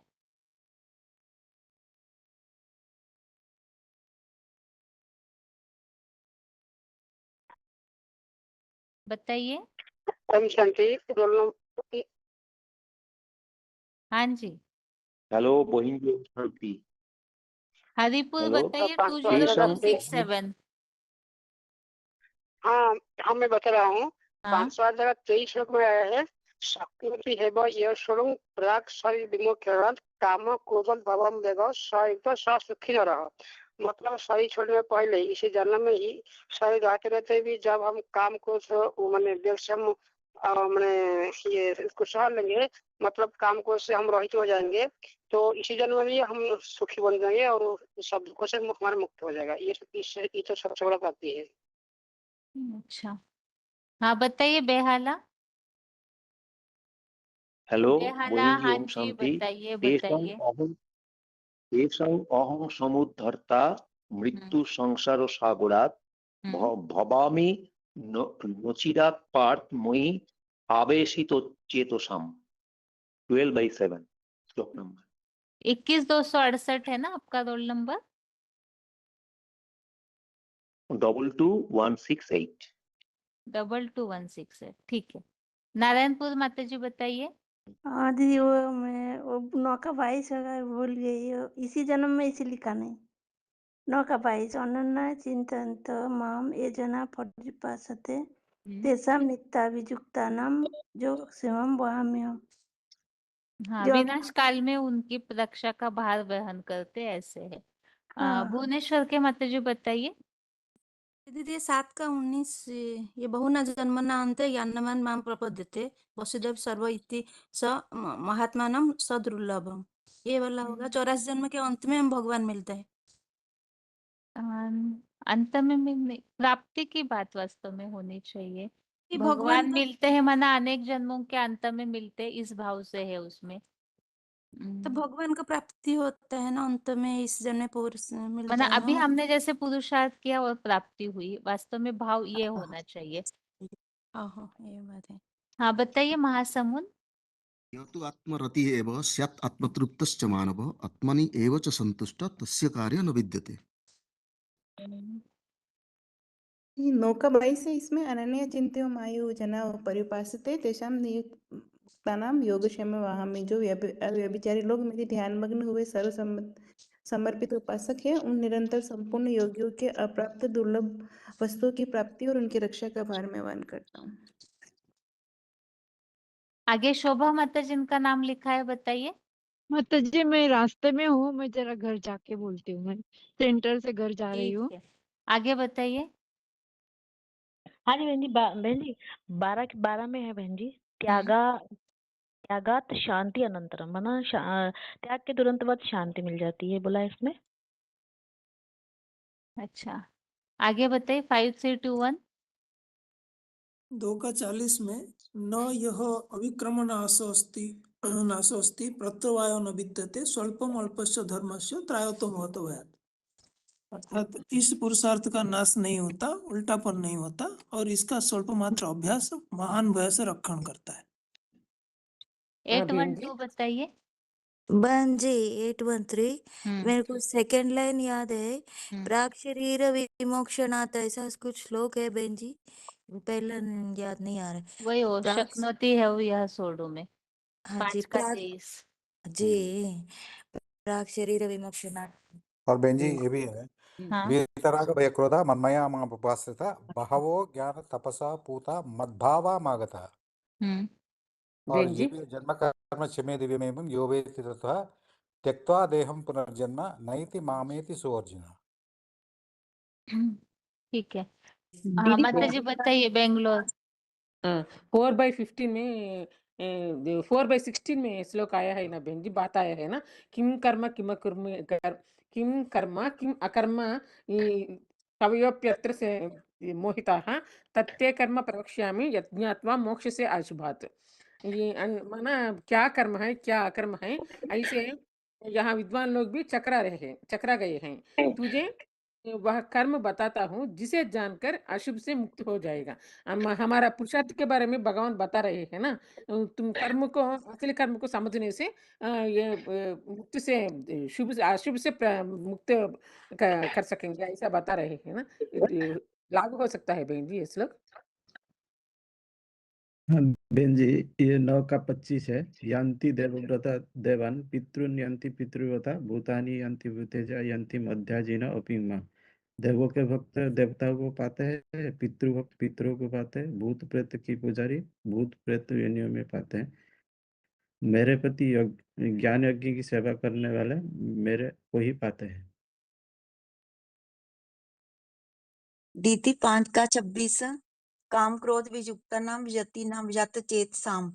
लोभ मोह अहंकार और काम क्रोध से रहित सीमित मन वाले लोगों का उत्तम अंगी अकाल तख्त भू मध्य में एकाग्र हो ज्योति बिंदु और आत्मा के जानकार जतियों का परम ब्रह्म निर्वाण पद यहाँ पुरुषोत्तम संगम युग में वहाँ विष्णु लोकीय स्वर्ग में होता है। बहन जी 4/24 भी आ सकता है ना, ब्रह्मार्पणम ब्रह्म हविः ब्रह्माग्नो ब्रह्मणाहुतम ब्रह्मैव तेन गंतव्यम ब्रह्म कर्म समाधिना। बहन जी आ सकती है ना।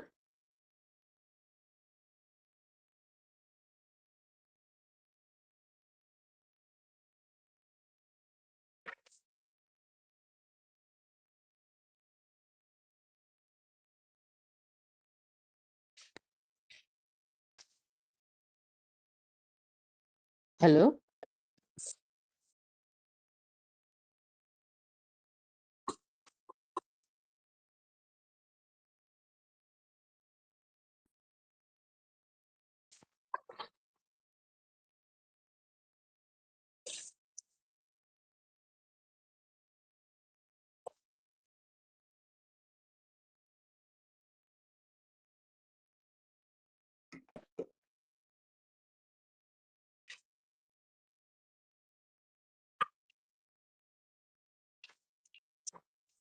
हेलो बहन जी।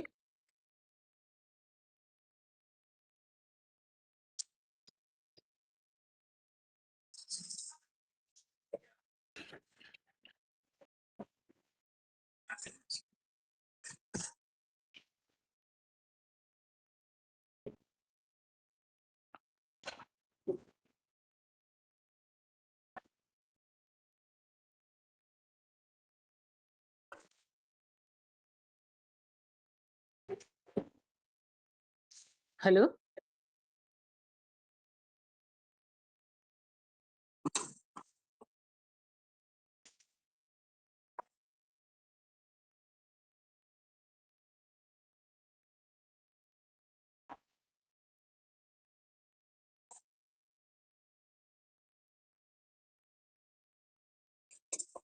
हेलो बहन जी 5 का 6 भी आ सकता है ना।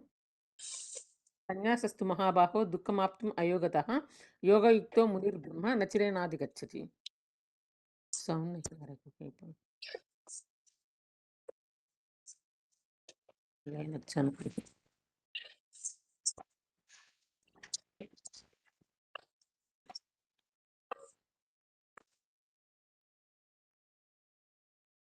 हेलो बहन जी, टॉपिक बोला था बोल रहा हूँ। महाभारत युद्ध अभी है। महाभारत युद्ध का भारत नाम पर पड़ा है, दूसरा देश के नाम पर नहीं पड़ा है। यह लड़ाई बनी है महान भारत के ऊपर। दुनिया समझती है भारत माता मना जड़ जमीन पर पिता को भूल गए। महाभारत लड़ाई इसलिए कहते हैं कि सारी लड़ाई भारत के ऊपर मदार है। जब यह युद्ध होगा सबकी बुद्धि में भारत बैठ जाएगा, सबको भारत का परिचय मिलेगा। क्या परिचय? भारत की रिप्रेजेंट करने वाला आत्मा, भारत पिता कौन दिखाते हैं। महाभारत युद्ध समय गीता ज्ञान भगवान ने अर्जुन को दिया था। इसका उल्लेख शास्त्र में है। यादव, कौरव, पांडव तीनों सेना के बीच गीता ज्ञान सुनाया गया। तीनों सेना का संख्या 18 अखनी बताते हैं। आज के 500 करोड़ जनसंख्या की बराबर है। यह युद्ध भी कुरुक्षेत्र जमीन पर हुआ था, जो आजकल हरियाणा का राज्य में अवस्थित है। इतनी छोटी स्थान पर यह 18 अखनी सेना और हाथी घोड़ा रहना असंभव मालूम होता है। उसमें हाथी होता है। सेना के बीच युद्ध भूमि में भगवान ने गीता ज्ञान सुनाया। ऐसा तो कोई ज्ञान अशांति या युद्ध के बीच भगवान जैसा ऊंचा हस्ती सुनाया नहीं होगा।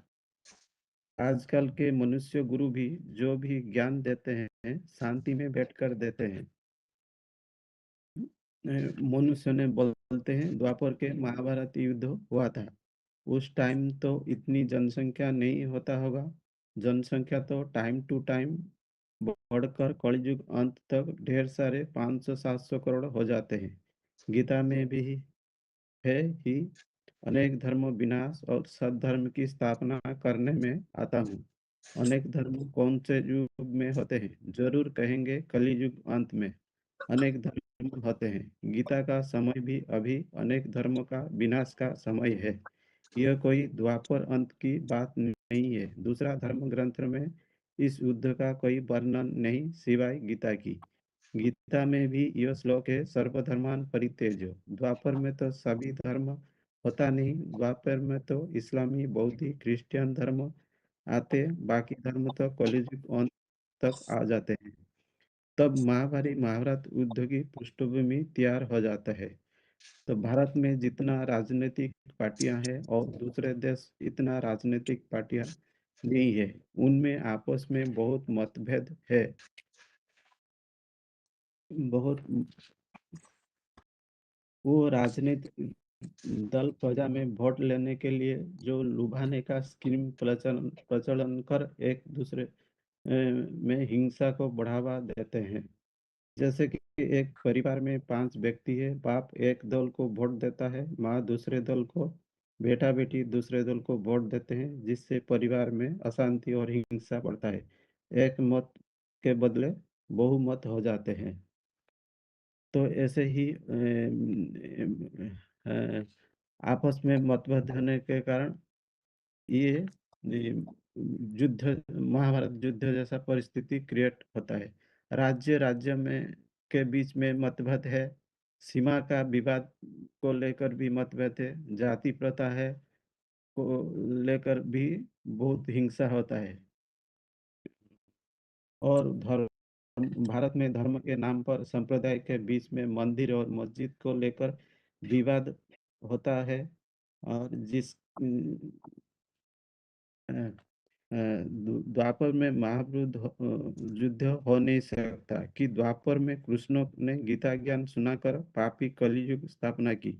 भगवान के लिए तो गायन है, ऊंचा तेरा नाम, ऊंचा तेरा काम। भगवान आता है दुष्टों को विनाश और साधु जैसा आत्मा को रक्षा करने के लिए। भगवान तो आता दुनिया को ऊंचा उठाने के लिए, न कि गिराने की। अभी सभी धर्म के धारणा कम, बाह्य आडंबर ज्यादा होने से दुखदाई बेविचारी अत्याचार धर्म के नाम पर होता है। कर्मकांड युक्त धर्म हो गया। इसलिए भगवान गीता में सुनाते हैं सर्वधर्मान परित्यज्य।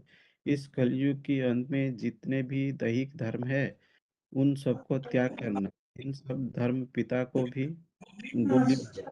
इन सब ने अंधश्रद्धा सिखाई है।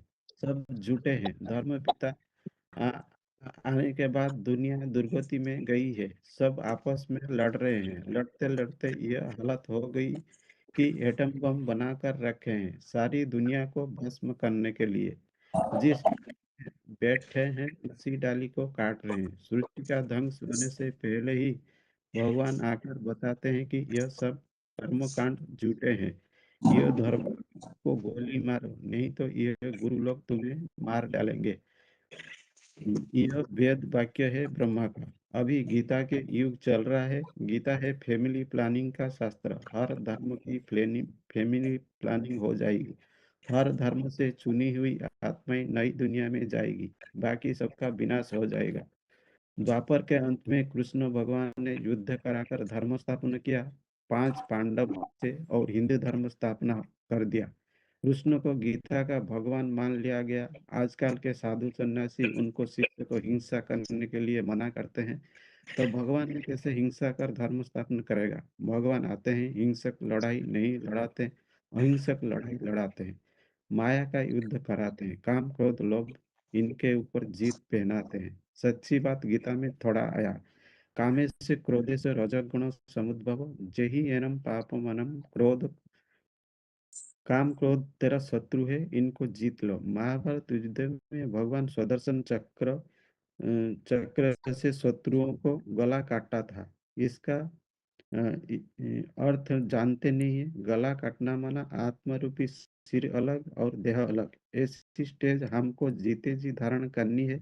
जो भी धर्म आए हैं सब हिंसा कराकर अपना धर्म स्थापना किए। भगवान महात्मा धर्म पिता से ऊंचा होते हैं। जब महात्माएं और धर्म पिता हिंसा कराना नहीं सिखाते तो भगवान कैसे हिंसा कराएगा? यह शास्त्र में अगड़म बगड़म बातें लिख दी गई। इदम शरीरम कौन्तेय क्षेत्रम इति अभिधीयते। गीता में श्लोक आया है, ये शरीर क्षेत्र है, अच्छे और बुरा कर्म करने का क्षेत्र है। क्षेत्र कहा जाता है युद्ध भूमि को। इसमें अच्छे कर्म भी हो सकता है और बुरे कर्म भी हो सकता है।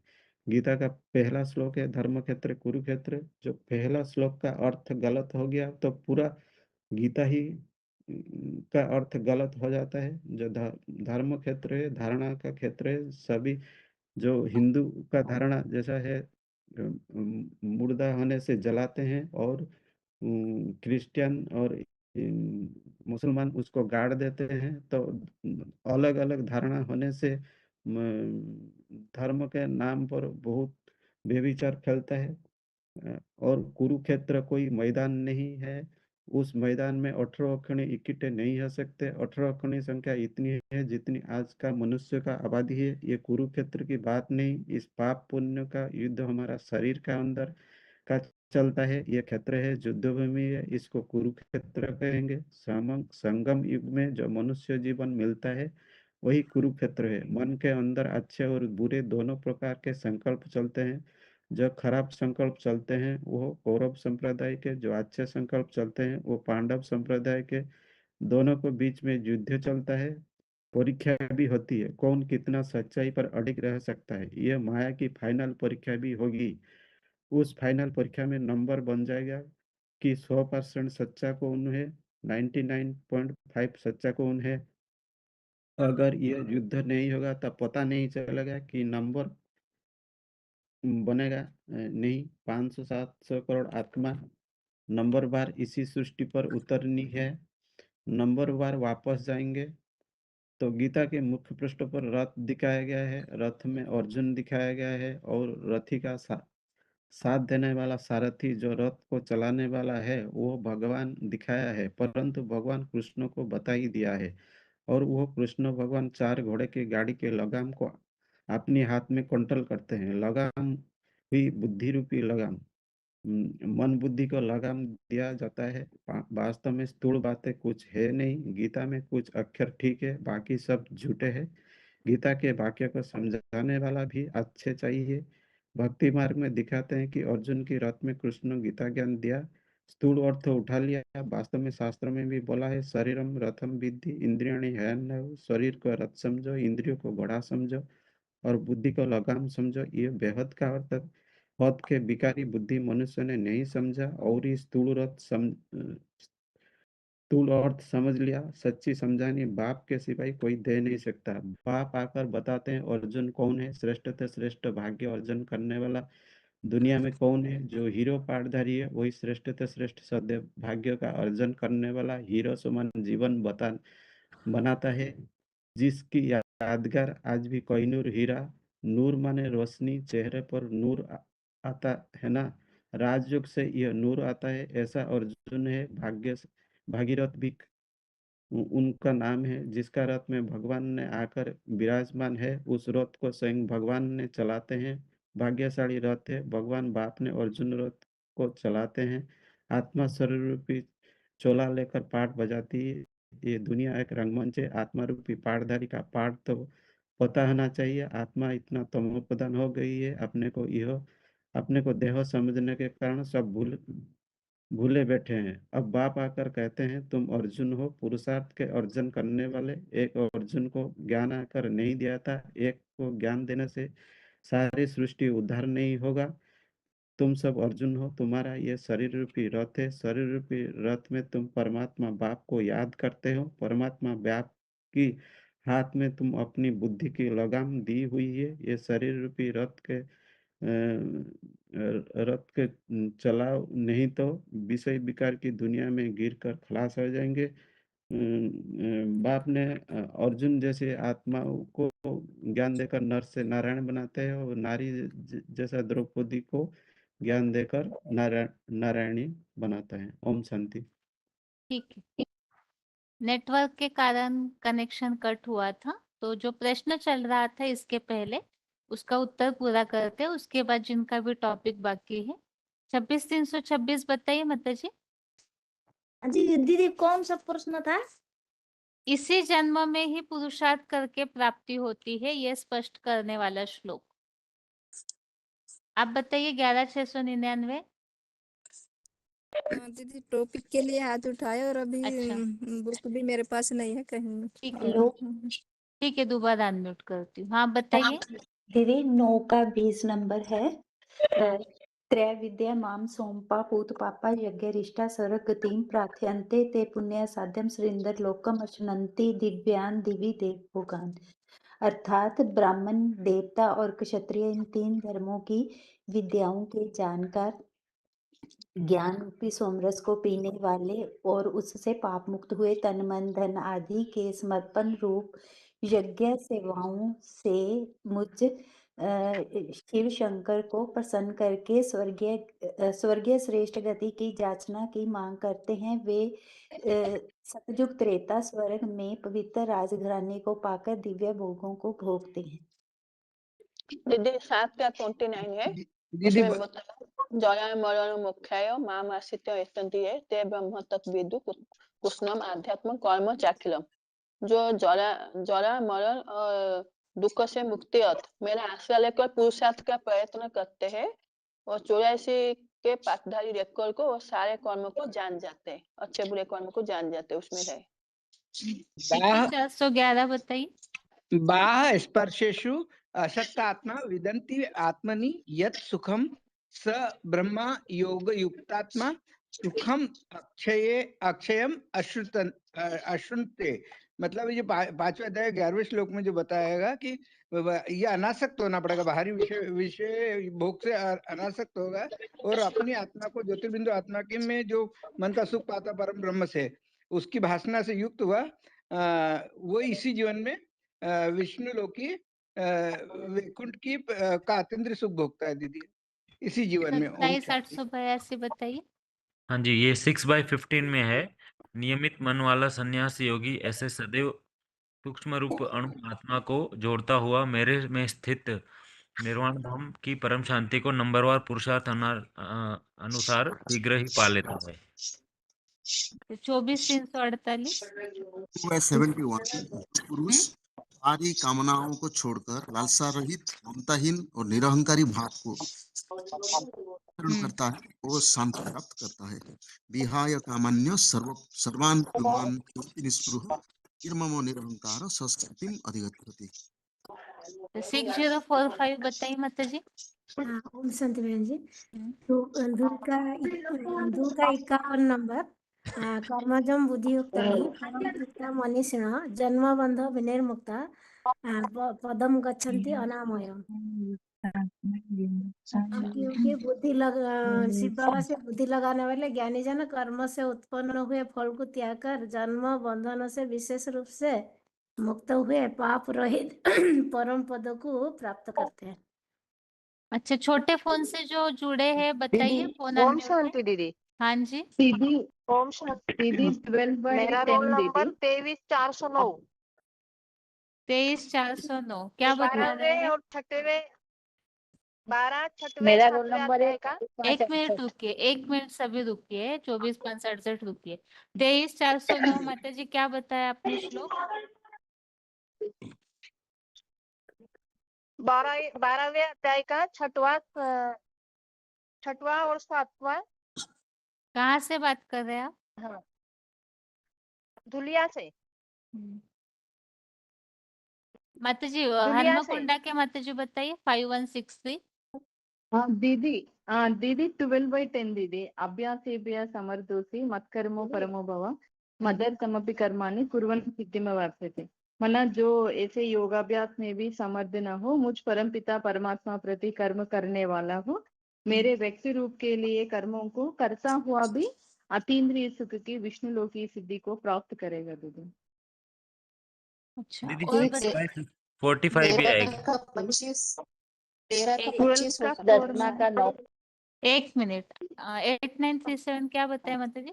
13 का 25वां क्या बताया है अन्य उसमें? तो एवं उसमें बताया है कि जो सन्मुख सुनते हैं और मेरी उपासना करते हैं, वो सुनने वालों की आश्रित अधीन बातों भी मृत्यु लोक को पार कर ही जाते हैं। दीदी अच्छा, 6/45 भी आएगा। दीदी 2934 हाँ, प्रयत्न सूरत के पूर्वक माता जी 1 मिनट। हाँ, 27,882 क्या बताया? 6/45 में है, प्रयत्न पूर्वक योग अभ्यासी योगी संपूर्ण पाप के धुल जाने पर अनेक जन्म के संपूर्ण सिद्धि हुआ, बाद में विष्णु रूप परम गति को पाता है। सूरत के माता जी बताइए हाँ 29,340। तो 9 का 28 है। सुबह शुभ फले एवं मोक्षाशी कर्म बंधने संन्यास सहयोग युक्ता विमुक्तो मां उपसेसी। तो इस प्रकार शुभ और अशुभ फल वाले कर्मों के बंधन से मुक्त हो जाएगा, पूरा ही छूट जाएगा। समुचित त्यागी योग युक्त आत्मा मुझे ईश्वर के श्रेष्ठ स्वाधीन राजाई भाव को प्राप्त करेगा। 5321 बताइए। ये है हेलो 5 बहन का 10। ब्रह्मण अध्याय कर्मणि संगम तक करोति यः लिप्यति न स पापेन पद्मपत्र इव अम्भसा। कमल पत्र की तरह पाप में लिप्त नहीं होता। उसके बाद 5 अध्याय का 8वां और 9 नैव किंचित करोमीति युक्तमन्य तत्त्ववित्। पश्चिम सुनो, ये जो हर प्रकार के कर्म करते हुए भी योगी जो होता है वो कर्म बंधन में नहीं आता, आसक्त नहीं होता। उसके अलावा और जो है बोले 4 का 17 हो 4 के 36 भी है। अपि चेतसि पापेभ्यो सर्वेभ्यो पापकृतमो सर्व पाप ज्ञान प्लवमेव एवं भुजिनम संतरिष्यसि। अर्थात कितना भी पाप क्यों नहीं किया हो, अगर वो जो शंकर चाप जहाज का आधार लेता है तो ये दुखी संसार से पाप समुद्र को भलीभांति पार कर तैर हो जाएगा। उसके अलावा और भी है 2/70 में है विहाय कामान सर्वान् पुमान् चरति निस्पृह निर्ममो निरहंकार स शांतिम अधिगच्छति। अर्थात जो पुरुष सारी कामनाओं से लालसा रहित ममताहीन निरहंकारी भाव से आचरण करता है, वो दीर्घकालीन परम ब्रह्म की शांति प्राप्त करता है। बताइए भुवनेश्वर के माता जी क्या बता रहे हैं? बहन जी 12 का 6 है क्या? ये तो सर्वाणी कर्माणि मोहि अन्यस्य मत्परा अन्यनेन एव योगिने मां ध्यानन्ते उपासते। माने जो मेरे आश्रित जो सब कर्म के मेरे सर्व संपूर्ण अर्पित कर अभिविचारी याद से ध्यान मग्न हुए यह मोरी उपासना करते हैं। प्राप्ति पूछिए, प्राप्ति रिजल्ट दिखना चाहिए श्लोक में। दीदी 8वें अध्याय में 12 का 5 नंबर को प्राप्त होता है। 12 का 5 बताइए सूरत। 13 का 18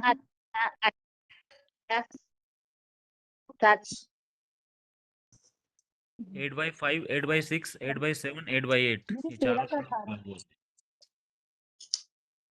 13 का 18 क्या बताया है माता जी उसमें? इसमें बताया कि जो अर्थ पढ़ के ही बता दो जो ऐसे अर्जुन बताइए के साकार बताइए। श्री रूप से खेलते तथा साक्षात अगाध ईश्वरीय ज्ञान और संगम में जानने योग्य श्री बाबा को संक्षेप में कहा है। मेरा श्रद्धावान भावना भरा भक्त इस क्षेत्र क्षेत्री क्षेत्रज्ञ को जानकर मेरे ईश्वरीय ऐश्वर्यवान राजाई भाव को पाता है। ठीक है माताजी, धनोरी के माताजी सुलोचना माता बताइए। मानसा। हाँ दीदी 3 के 17 और 18 में बताया है भी जो मनुष्य आत्मा में ही प्रीति रखता है, वो आत्मा में तृप्त और संतुष्ट रहता है, उसका कोई कार्य नहीं रहता और उसको करने से ना करने से भी उसका कोई प्रयोजन नहीं है। कोई पुरुषार्थ और रिजल्ट ऐसे होना चाहिए माताजी, पुरुषार्थ और रिजल्ट ऐसा दीदी श्लोक होना चाहिए। ये 8 में 28 दीदी। 8 में 28 क्या बताया माताजी उसमें? अब वेदेषु यज्ञेषु तपस्वी चैव दानेषु यत् पुण्य फलम प्रदिष्टम अत्येति तत्पर्व विमिदम विद्वात् योगी परम स्थानम उपैति चाद्यम। माना वेदों में, यज्ञों में, दैहिक तप में और दान में भी जो अल्पकालीन पुण्य फल बताया गया है, राजयोगी पुरुषोत्तम संगम में यह एडवांस गीता ज्ञान जानकर उस सारे कर्मकांड को पार चला जाता है और सत्युगी स्वर्गीय आदिकालीन विष्णु लोकी वैकुंठ के कलातीत परम पद को पाता है। ठीक है 6045। हाँ वो शांति बहन 14 का 2 है। इदम ज्ञानम उपाश्रित्य मम साधर्म्यम आगतः सर्गे अपि न उपजायन्ते प्रलये न व्यथितं च। इस ज्ञान का आश्रय लेकर मेरे समान गुण धर्म को प्राप्त हुए संसार में उत्पन्न नहीं होते और प्रलयांत में भी व्यथित नहीं होते। 812 बताइए क्या बता रहे थे? ये 928 में शुभाशुभ फलैरेवं मोक्षसे कर्म बंधने संन्यास योग युक्तानां विमुक्तो मामुपैष्यसि। वो इसमें शुभ अशुभ को त्याग करने वाला। ठीक है दीदी 13 का 34 और 14 का 20 में भी आ सकता है कि 13 का 34 में है कि जो अर्जुन के श्री रूपी क्षेत्र और क्षेत्रज्ञ के अंतर को और प्राणियों की दैहिक प्रकृति से मुक्ति को ज्ञान नेत्र द्वारा जानते हैं, वे पर ब्रह्म लोक को प्राप्त करते हैं। और 14 के 20 में आया दीदी कि आत्मा देह से पैदा होने वाले इन 3 गुणों को विपरीत गति से पार करके जन्म मृत्यु बुढ़ापा आदि दुखों से अच्छी तरह मुक्त होकर अमर पद को भोगता है। ठीक है मतलब 1 14 का 22 और क्या बताया?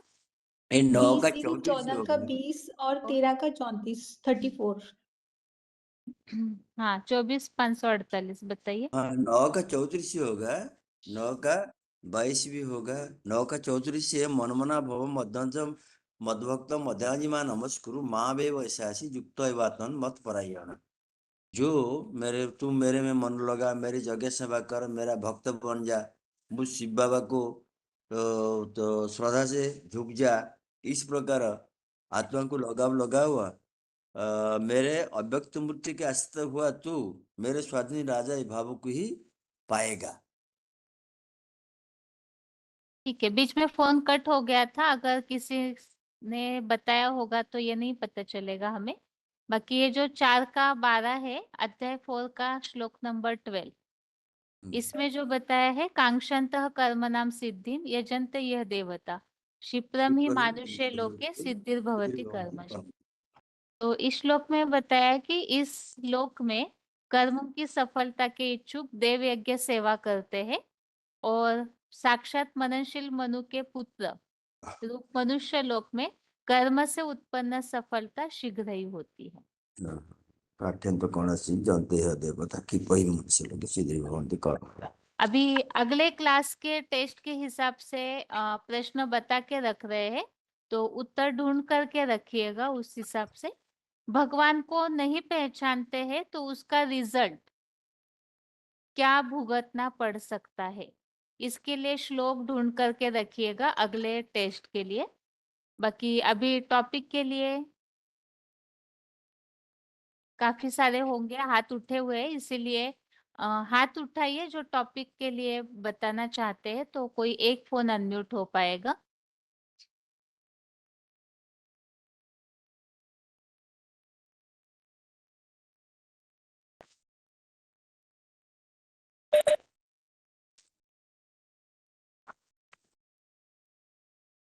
बताइए हेलो। माता जी। हाँ जी। हाँ दीदी, हाँ 10 मिनट चलेगा ना, 8-10 मिनट? बताते जाइए। हाँ जी। गीता का बताऊं, भगवत गीता का। श्रीमद् भगवत गीता क्या है, तो इसका शाब्दिक अर्थ क्या है? तो श्रीमद् भगवत गीता भगवान के मुख से वर्बली गाया हुआ ज्ञान का गीत है। ज्ञान माना जानकारी, और जानकारी भी किसकी? सत्य की जानकारी। श्रीमद् भगवत गीता संपूर्ण जगत में मानव जाति के लिए भगवान का दिया हुआ अमूल्य उपहार है। जितने धर्मशास्त्र हैं सबके बीच में इकलौता श्रीमद् भगवत गीता ही ऐसा शास्त्र है जिसको ही सर्वशास्त्रमणि शिरोमणि कहा गया है। शिरोमणि से ही साबित है कि सबसे ऊपर। सर्वशास्त्र में शिरोमणि माना सिर के ऊपर रखने वाली मणि। जैसे आत्मा रूपी मणि शरीर में सर्वोपरि है, ऐसे ही सभी धर्म ग्रंथों में शिरोमणि है गीता। श्रीमद् भगवत गीता है नंबर 1 शास्त्र सब धर्मों का। सभी धर्म ग्रंथों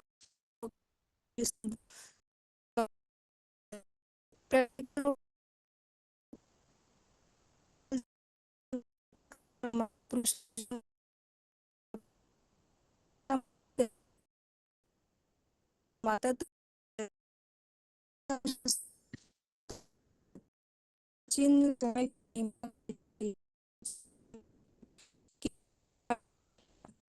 भी गीता को सर्वश्रेष्ठ ज्ञान का ग्रंथ मानते, क्योंकि सबको मानना है गीता शास्त्र में है और कोई दूसरे शास्त्रों में नहीं है। इसलिए श्रीमद् भगवत गीता की टीकाएं अलग अलग भाषाओं में हुई हैं। जितने जितने धर्म प्रचारक आए, महान विचारक आए, सबने अपने तरीके से अलग अलग अर्थों में व्याख्याएं की हैं, जबकि दूसरे धर्म शास्त्र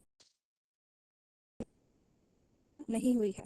इसलिए श्रीमद् भगवत गीता केवल धर्म उपदेश का साधन ही नहीं,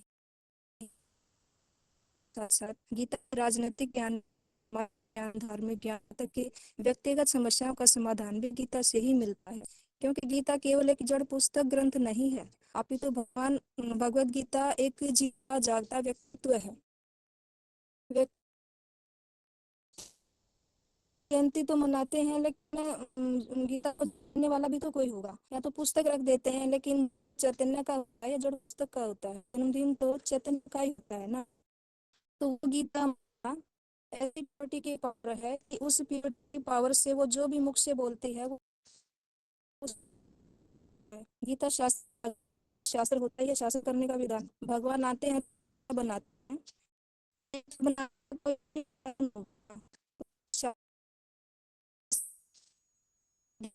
है नियम कानून का नाम रखा गीता। आते हैं तो खुद करते हैं, सुधा कुटुंब बनती है, परिवार बन कुटुंब के रूप में दिया हुआ है। उस पूरे विश्व गीता माता करती है, पूरे विश्व का कंट्रोल कर, इसलिए सर्वशास्त्र में शिरोमणि कहा जाता है। धर्मशास्त्र में केवल भगवत गीता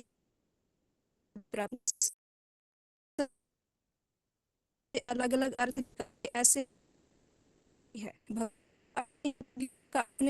निराला अर्थ करते हैं जो होता है। दूसरी गीता में हर बात शास्त्रों का निर्णय नहीं होता।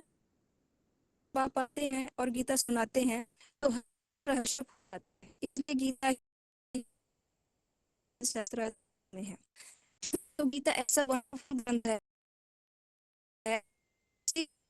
मेल नहीं खाती आपस में, सबकी टीकाएं एक दूसरे को क्रॉस करने वाली हैं। इससे साबित होता है कि सभी गीताएं झूठी हैं। और जैसे और धर्म वालों के तो एक एक ही शास्त्र हैं और एक ही के द्वारा उच्चारे हुए हैं, तो सच्ची भगवत गीता भी एक ही प्रकार की होनी चाहिए, जिसके लिए गीता में आया कि व्यास प्रसादात मन व्यास की प्रसन्नता से ये गीता ज्ञान हमें मिला। तो गीता का असली और सच्चा अर्थ कौन बता सकता है? कहते भी है ना, कहावत भी है कि क्या समझे कवि और क्या समझे रवि। तो या तो द्वापर युग के आदि में जो पहले पहले कवि वेदव्यास जी हुए थे, वही उनका सच्चा अर्थ जानते हैं, क्योंकि कोई भी चीज जब पहले पहले रची जाती है तो वो सात्विक स्टेज में सात्विक होती है, सत्य होती है। और या तो ज्ञान सूर्य रवि ही समझा सकते हैं। तो कौन है गीता का भगवान? इसके लिए गीता में ढेरों श्लोक आए हैं जिनमें आया है कि मैं निराकार हूँ, अजन्म हूँ, अव्यक्त हूँ, मैं अचिंत्य हूँ। और अजंता और एलिफेंटा कनेरी की गुफाओं में जो दो वो चित्रकारी सच्ची थी, क्योंकि आदि में हर चीज सत्य होती है। उस चित्रकारी से जो शासन बने, उन शास्त्र बने, उन शास्त्रों में पहले पहले गीता का भगवान निराकार था। और कीथ और कीरो जैसे विद्वानों ने भी अपनी थीसिस में ये बात साबित कर दी कि गीता पहले निराकारवाद रचना थी, लेकिन बाद में कृष्ण के उपासकों ने, कृष्ण के फॉलोअर्स ने उसमें साकार कृष्ण का नाम डालकर गीता को खंडित कर दिया। कृष्ण गीता का भगवान कैसे हो सकता है? क्योंकि कृष्ण को तो माँ बाप से जन्म लेते हुए माता जी, दिखाया है। हाँ जी, आप रुकिएगा, फिर शाम के क्लास में है तो अगले टेस्ट में बताइएगा। ठीक ठीक है दीदी, ठीक है दीदी। ओम शांति। अभी आज के लिए गीता क्लास